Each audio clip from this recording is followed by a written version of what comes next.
हर खबर पर होगी आपकी पकड़। डाउनलोड कीजिए एबीपी लाइव ऐप। नमस्कार, आप देख रहे हैं एबीपी न्यूज। आपके साथ हूं मैं रूबिका लियाकत। जैसा वादा किया था, रात को 9 बजे एक बार फिर से आप के सामने हाजिर हूं और वही है घरेलू वाला मास्क जो मां ने बनाया है, वो इस वक्त धारण किया हुआ है और खबरों का पूरा डोज लेकर आपके सामने हाजिर हूं। खबर इस वक्त हिंदुस्तान की, कोरोना की नेगेटिव खबरों के बीच पॉजिटिव खबरों की। और पॉजिटिव खबर क्या है कि 12 राज्यों के 22 जिलों में पिछले 14 दिनों से कोरोना संक्रमण की खबर नहीं आई है। इसका मतलब यह है कि बार बार हाथ जोड़कर जो प्रधानमंत्री नरेंद्र मोदी लोगों से अपील कर रहे थे लॉकडाउन को सफल बनाने की, उसका रिजल्ट दिखने लगा है। लेकिन यही रिजल्ट पाने के लिए अमेरिका तरस गया है। अब सवाल यह है कि देश के प्रधानमंत्री नरेंद्र मोदी ने ऐसा क्या किया जो अमेरिका के उस सुपर पावर के प्रेसिडेंट डोनाल्ड ट्रंप नहीं कर पाए। हैरानी इसलिए ज्यादा होती है क्योंकि दोनों के पास संविधान के तहत वो शक्तियां थी कि वो कड़े फैसले ले लें। तो प्रधानमंत्री नरेंद्र मोदी ने उन शक्तियों का सदुपयोग किया और वही शक्तियां डोनाल्ड ट्रंप इस्तेमाल नहीं कर पाए। ये मास्टर स्ट्रोक वाली खबर आपको सबसे पहले देखनी चाहिए। दुनिया ने कई मौकों पर पीएम मोदी और राष्ट्रपति ट्रंप की दोस्ती देखी है। Howdy, Modi!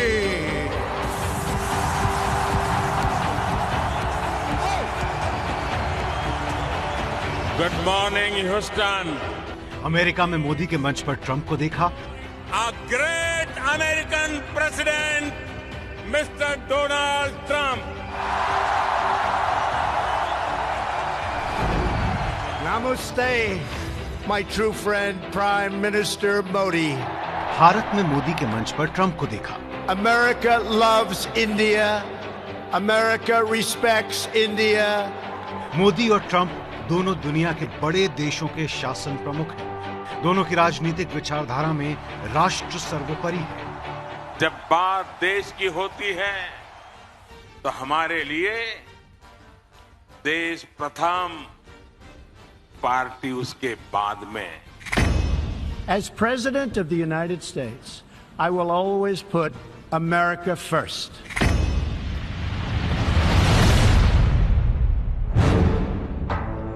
अमेरिकी राष्ट्रपति डोनाल्ड ट्रंप हों या प्रधानमंत्री नरेंद्र मोदी, दोनों ही लोकतंत्र में बहुमत से चुने नेता हैं जिनके पास संविधान प्रदत्त शक्तियों से देश चलाने का अधिकार है। दोनों के ही पास सरकारी खजाने की चाबी भी है। लेकिन फिर भी जब कोरोना महामारी का संकट आया तो अमेरिका में जहां राष्ट्रपति ट्रंप की लापरवाही भरी नीतियों को लेकर उन पर सवाल उठ रहे हैं, वहीं भारत में प्रधानमंत्री मोदी की छवि कोरोना योद्धा की तरह बन रही है। यहां तक कि भारत में मोदी के विरोधी और आलोचक भी फिलहाल उनके साथ खड़े नजर आ रहे हैं। देखिए, अब जो हुआ हो गया उसको भूल जाइए, क्योंकि यहां पे अब हम ऐसे लेवल पे पहुंच गए हैं कि ये अब इमरजेंसी सिचुएशन हो गई है। तो मुझे ये कहना कि भाई ये नहीं किया, वो नहीं किया, वो मैं नहीं करना चाहता हूं। जो किया किया, जो नहीं किया नहीं किया। अब आगे देखते हैं और मिलकर हिंदुस्तान यूनाइट होके इस चीज से लड़े।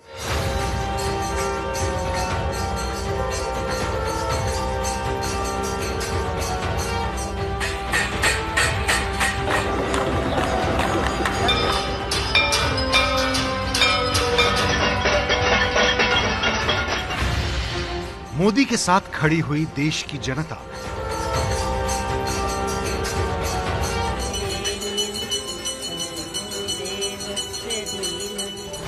लेकिन कराहती जनता की आवाज बनकर अमेरिकी मीडिया ट्रंप से जवाब मांग रहा है। ट्रंप के झूठ का हिसाब रखने वाले अमेरिकी चैनल CNN ने कोरोना पर ट्रंप के झूठ का नया हिसाब पेश किया। चैनल का दावा है कि मार्च के पहले 2 हफ्ते में ट्रंप ने 33 फर्जी दावे किए।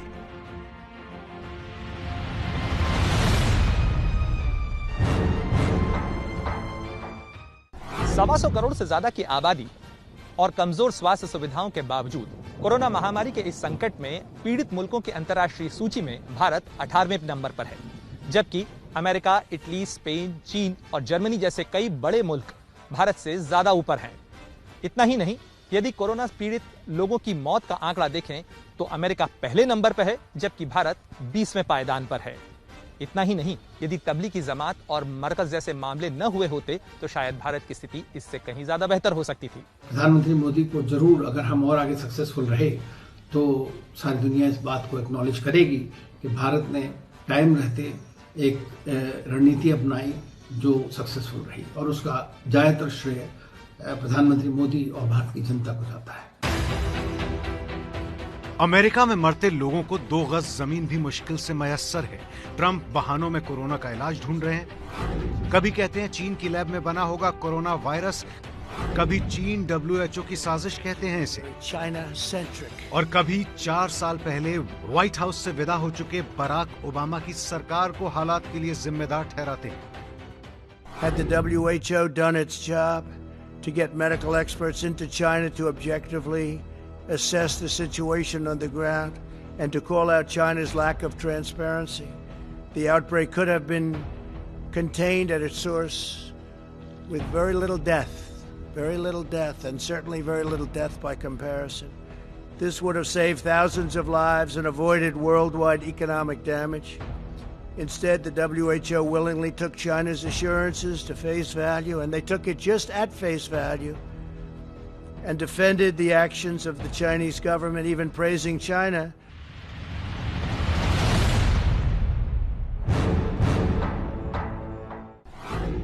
मुद्दे की बात यह है कि मोदी ने वो किया जो ट्रंप को करना चाहिए था, और ट्रंप ने वो नहीं किया जो प्रधानमंत्री मोदी कर रहे हैं। एक ने संविधान से मिली शक्तियों को सार्थक तरीके से प्रयोग किया, तो ट्रंप ने संविधान से मिली शक्तियों को निरर्थक कर दिया। प्रधानमंत्री मोदी को नेशन फर्स्ट याद रहा, लेकिन ट्रंप का नेशन फर्स्ट हो गया इलेक्शन फर्स्ट। साथियों, आपके विश्वास का ही परिणाम है। कोरोना वायरस की दस्तक से महीनों पहले भारत में चुनाव हो चुके थे। प्रचंड बहुमत के साथ मोदी चुनाव जीत चुके थे। एक हाथ में बहुमत की शक्ति आई, दूसरे हाथ में जनता का विश्वास आया। इन शक्तियों का इस्तेमाल करके मोदी ने देश के लिए सही रास्ता चुना।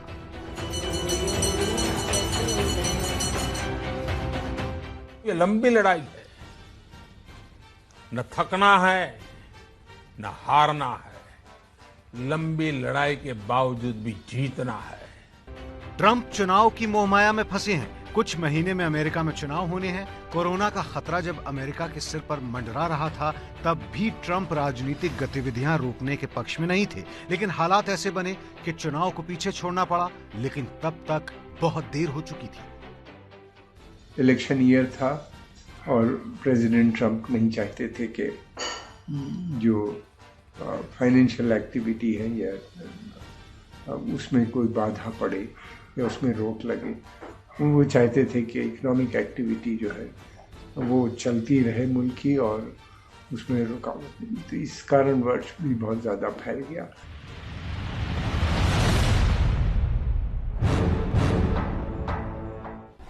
कोरोना महामारी के जिस खतरे को आंकने में दुनिया के कई नेता चूक गए, उसे प्रधानमंत्री मोदी ने पहले ही भांप लिया। प्रधानमंत्री मोदी ने अपनी शक्तियों का इस्तेमाल करते हुए कोरोना वायरस की इस महामारी से बचाव के लिए देशव्यापी लॉकडाउन का ऐलान कर दिया। लॉकडाउन 1 के दौरान जहां भारत को कोरोना संक्रमण का फैलाव रोकने में काफी हद तक कामयाबी मिली, तो वहीं प्रधानमंत्री मोदी इसे अच्छी तरह जानते हैं कि दुनिया की मौजूदा बदरंग तस्वीर के बीच वर्स्ट इज नॉट ओवर। यही कारण है कि उन्होंने लॉकडाउन 2 यानी 3 मई तक देशव्यापी लॉकडाउन को आगे बढ़ाने का फैसला लिया। कोरोना वायरस से संक्रमित व्यक्तियों की संख्या को पहले 1 लाख तक पहुंचने में 67 डेज 67 दिन लग गए थे। सिर्फ 11 दिन में ही 1 लाख नए लोग संक्रमित हो गए। 3 लाख लोगों तक ये बीमारी पहुंचने में सिर्फ 4 दिन लगे। चीन, America, France, Germany, Spain, Italy, Iran जैसे अनेक देशों में जब कोरोना वायरस ने फैलना शुरू किया तो हालात बेकाबू हो गए।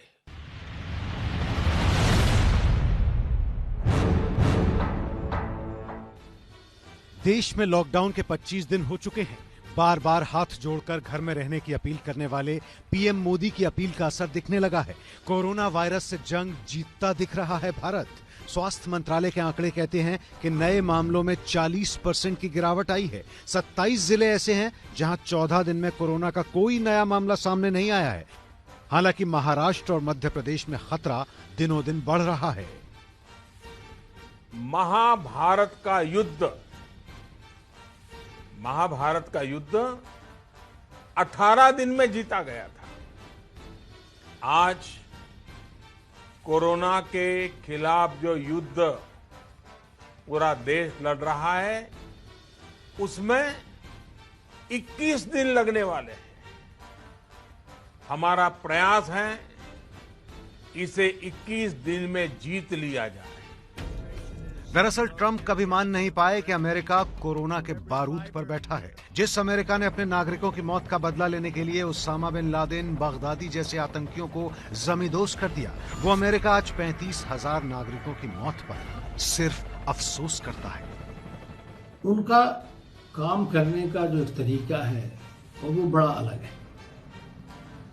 वो ये जहाँ तक देखने में आता है, असलियत में यह है कि वहाँ उनके गवर्नर्स परेशान हैं और इस वक्त उनको अमेरिका को काफ़ी पहले से ही चेतावनी हो गई थी कि ये बढ़ेगा। तो ये किस लिए हुआ? इसका कारण ये है कि आप किसी भी चीज़ को एक डिनायल स्टेट में नहीं रह सकते। जो ये एक इतना बड़ा संकट आया है, ये किसी भी मुल्क के बीच किसी दूसरे को ब्लेम करके आप नहीं बढ़ सकते।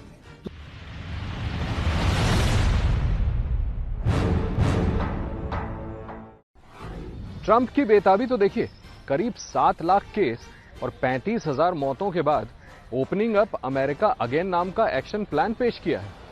इस प्लान के तहत अमेरिका में सामान्य जनजीवन के रास्ते खुलते हैं। 3 चरणों में सभी स्कूल और दफ्तर भी खुल जाएंगे। यानी ट्रंप बिल्कुल क्लियर हैं कि लंबे समय तक अर्थव्यवस्था को ठप रखना कोरोना वायरस से लड़ने का कोई समाधान नहीं है। The plans to reopen the country are close to being finalized, and we will soon be sharing details and new guidelines with everybody. अमेरिकी राष्ट्रपति डोनाल्ड ट्रंप आलोचनाओं से भरपूर घिरे हैं, मगर एक मोर्चे पर प्रधानमंत्री मोदी और राष्ट्रपति ट्रंप साथ आगे चलते नजर आते हैं। समाज में जब महामारी फैली हो तो अर्थव्यवस्था भी इसके प्रभाव से बच नहीं सकती। ऐसे में दोनों ही नेताओं ने इस बात की पूरी कोशिश की कि वो लोगों को बेसहारा न छोड़ें। जो इस कोरोना संकट से सबसे ज्यादा प्रभावित है, हमारे गरीब भाई बहन, उन्हें कोरोना संकट से पैदा हुई निराशा से आशा की तरफ ले जाना है।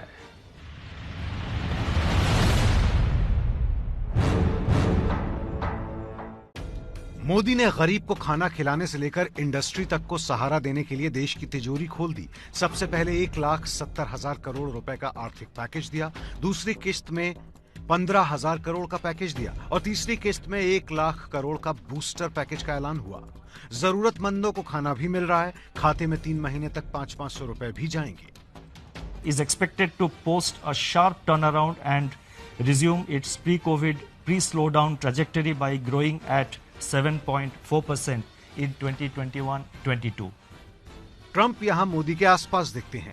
करीब 33 करोड़ आबादी वाले पूरे अमेरिका में हर एक नागरिक को 1-1 लाख रुपए मदद के तौर पर मिले हैं। डॉक्टर अमितेश आनंद अमेरिका के कैलिफोर्निया में रहने वाले भारतीय हैं। डॉक्टर अमितेश और उनकी पत्नी मनीषा को भी 1-1 लाख रुपए ट्रंप सरकार से मिले हैं। इनसे ही सुनिए ट्रंप के डायरेक्ट कैश बेनिफिट स्कीम के बारे में। कोई भी मैरिड कपल है उसको इसका डबल अमाउंट मिलेगा और पर किड $500 मिलेगा। ये अमाउंट ऑलरेडी जारी होना शुरू हो चुका है, हमारे अकाउंट्स में ये पैसे ऑलरेडी आ चुके हैं। मोदी और ट्रंप अपने अपने तरीके से कुछ अच्छा ही कर रहे हैं, अच्छा ही सोच रहे होंगे, लेकिन विदेश मामलों के एक्सपर्ट कहते हैं कि शक्तियों का कहीं सदुपयोग हो सकता है, कहीं दुरुपयोग। लेकिन खतरा जब इतना भीषण हो तो कई देशों में शक्तियों के सदुपयोग की नीयत से भी सफलता नहीं मिलती। ये अभी तक तो चाइना और भारत, जहाँ पे सबसे ज़्यादा बड़ी संख्या में लोग रहते हैं, ये 2 देशों ने अपनी सही शक्ति का इस्तेमाल किया और सदुपयोग भी किया और रोकने में काफ़ी हद तक कामयाब भी रहे। ये सही बात है कि अमेरिका के राष्ट्रपति ट्रंप अपनी सही शक्ति का इस्तेमाल नहीं कर पाए। अच्छे शासक की पहचान ये नहीं कि वो देश, समाज और अर्थव्यवस्था के डूबने के बाद अपने लोगों को बचाने के लिए आगे आए। अच्छा शासक वो है जो देश पर मंडराने वाले खतरे को पहले से भांप ले और जरूरी एक्शन ले। प्रधानमंत्री नरेंद्र मोदी ने भी कोरोना वायरस के मामले में यही किया। अगर समय रहते देश के हवाई अड्डों के दरवाजे बंद नहीं होते तो भारत के हर मोहल्ले में अमेरिका और न्यूयॉर्क होता। 125 करोड़ की आबादी वाले इस देश में आज कोई नहीं चाहता अमेरिका और न्यूयॉर्क।